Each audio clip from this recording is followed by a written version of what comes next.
1 billion kroner. $150 million in cash.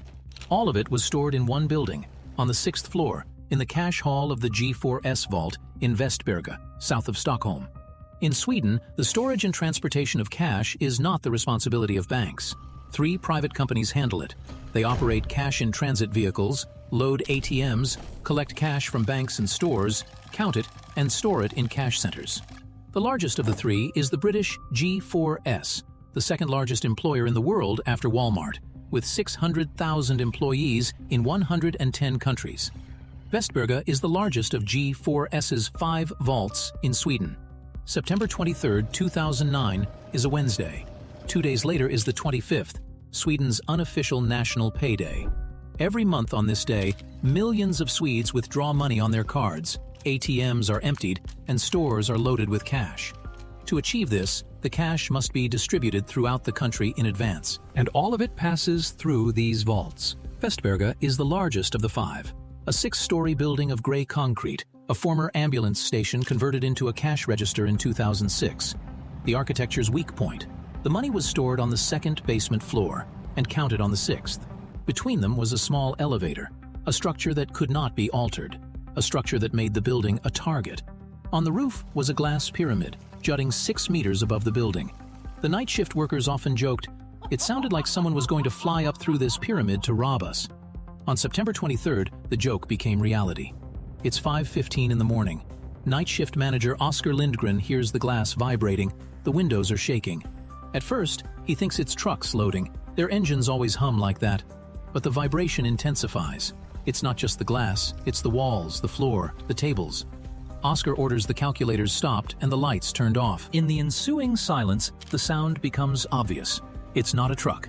It's a helicopter. On the roof, a red and white Bell 206 Jet Ranger, serial number SE-HON, hijacked 2 hours earlier from a Roslagens Flygcenter hangar in Norrtälje, 47 kilometers north of Stockholm. 2 accomplices cut through the hangar's canvas wall at 4:43 a.m. and rolled the aircraft onto the airfield. The pilot started the engine and took off. The first stop was the Frescati district, closer to the center of Stockholm. There, the robbers and their equipment were picked up.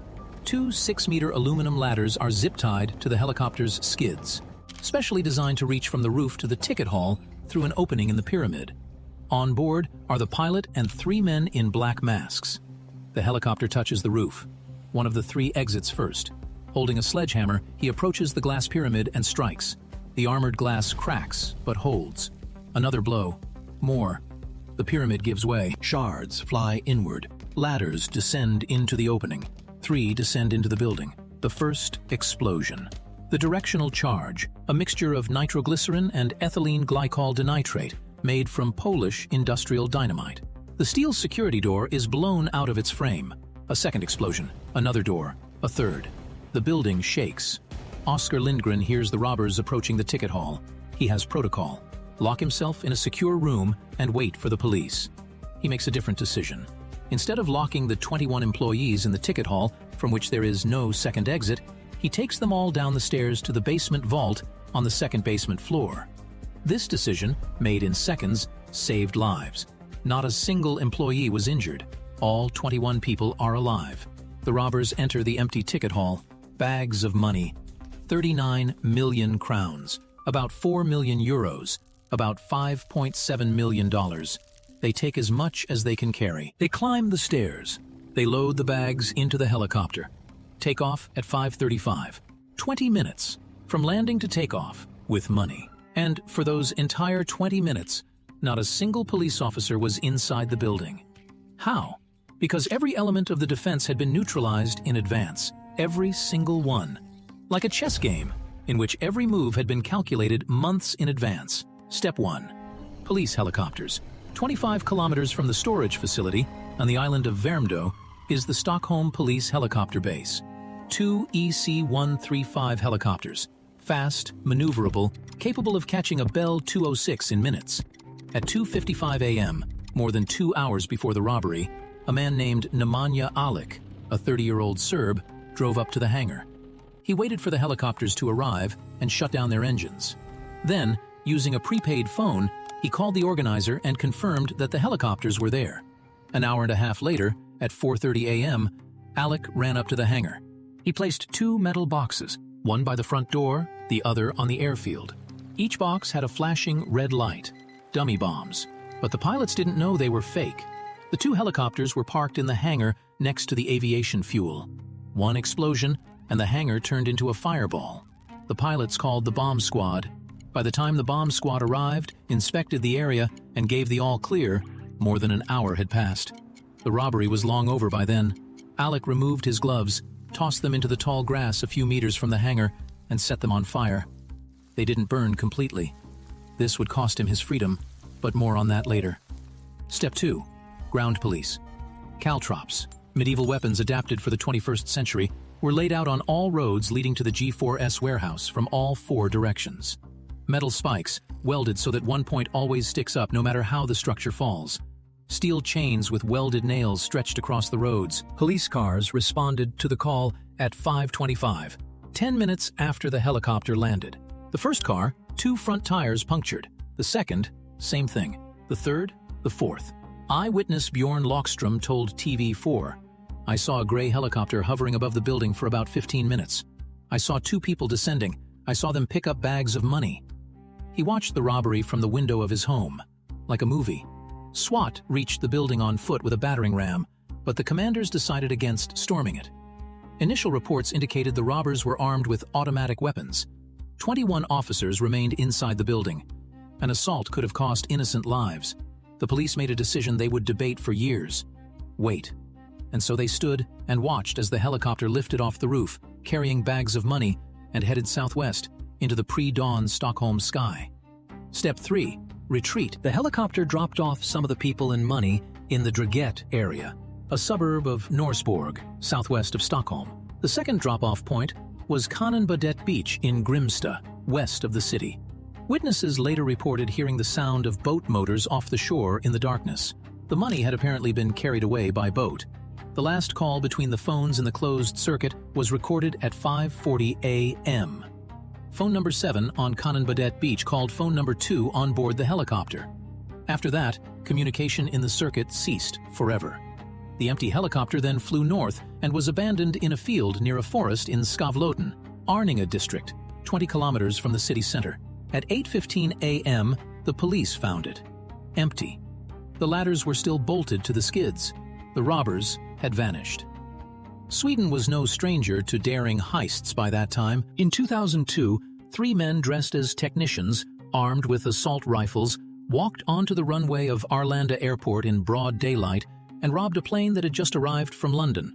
They took $7 million in cash and left a fake bomb to deter their pursuers. A year later, the group stormed a mail sorting center in Gothenburg, paralyzing half of the country's second-largest city with a scattering of spike strips, burned-out cars, and fake explosive devices. But Västbergs outdid them all. It was the first heist in Swedish history to use a helicopter. And, in terms of the scale of the plot, one of the most complex in European history.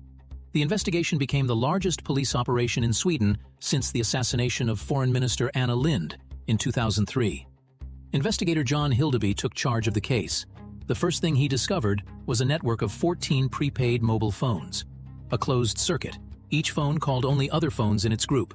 No outside contact. Hildeby reconstructed the call chronology and superimposed it on a map. The result was a complete map of the robbery, minute by minute. Who called where? Who was where? Who confirmed they were ready? Who gave the command to proceed? But the phones had been purchased anonymously. None were registered to a name. None had been abandoned. A map without faces. At the time, Sweden had 552 active helicopter pilots. Not an impossible number to verify, but not a small number either. The pilot could have been a foreigner. But the key lead wasn't provided by Swedish detectives. It was provided by Serbian ones. Even before the robbery, several days before, Serbian police warned their Swedish counterparts that a major heist was being planned in Stockholm. The connections led to organized crime in the Balkans.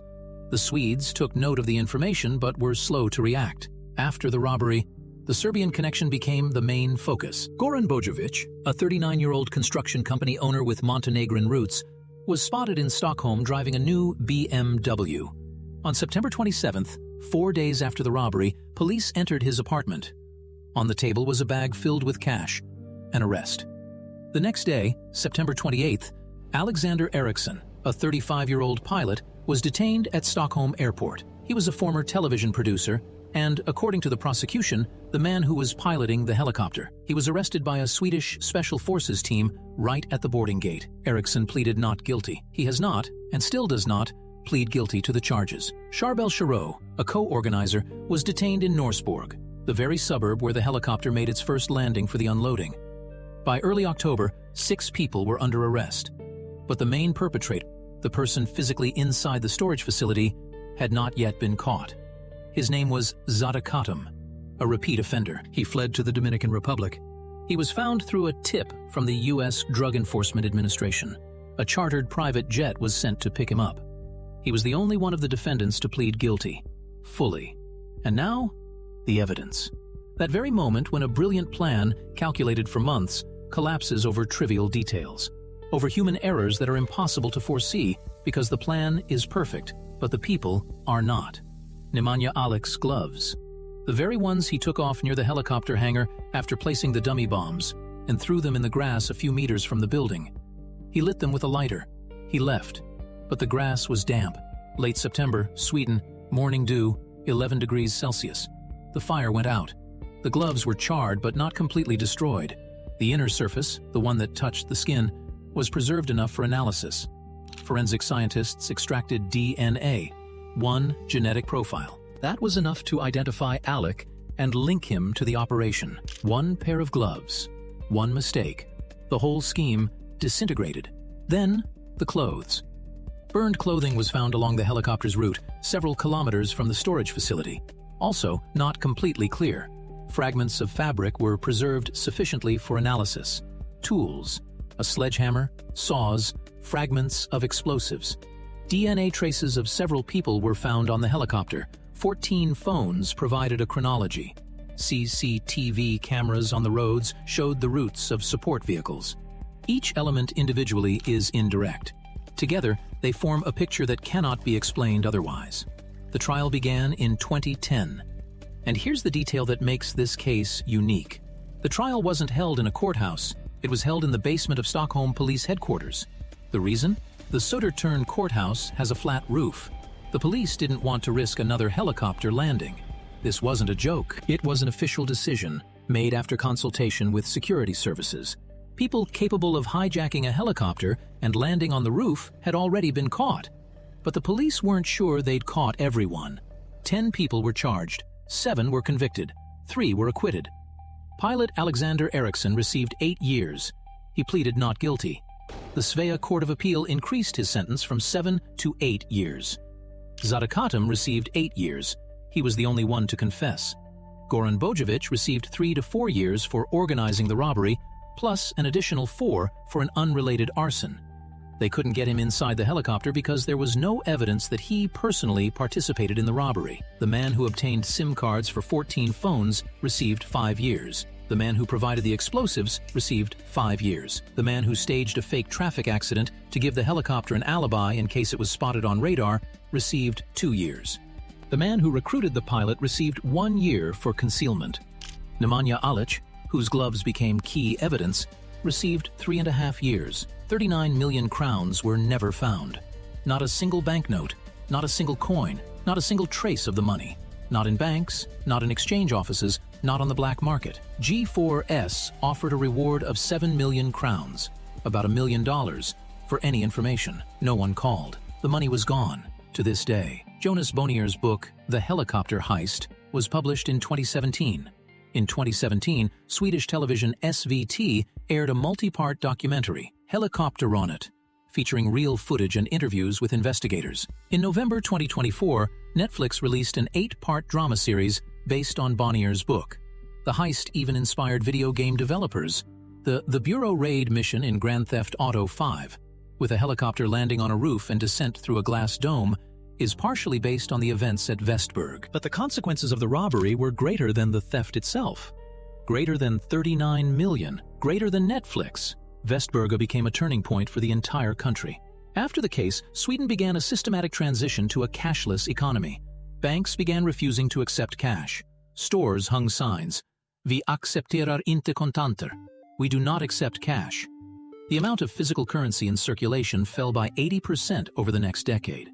By the mid-20s, Sweden became the first country in the world to move toward completely eliminating physical currency. Not because the technology had matured, not because society itself decided so, because 3 masked men descended from a helicopter through a glass pyramid, stole 4 million euros in 20 minutes, and flew away while the police stood on punctured tires, staring at the sky. That's what makes the Västberga robbery the true heist of the century. It's not the amount. 4 million euros is a lot of money, but not a record. It's not the audacity. There have been many audacious robberies. But the way one robbery changed the financial system of an entire country. Sweden didn't go cashless because it found a better way. It was because cash had become too dangerous for those who keep it, for those who transport it, for those who count it at 6 in the morning on the 6th floor of a gray building while a helicopter lands outside. Oscar Lindgren, the night shift manager who led 21 employees into the basement and saved their lives, never publicly criticized the company or complained about working conditions. He simply did what had to be done when protocol dictated one thing and common sense dictated another. 21 people, alive, because one manager violated instructions. The money was never found. The robbers were jailed. Sweden went cashless. The helicopter is now in a police museum.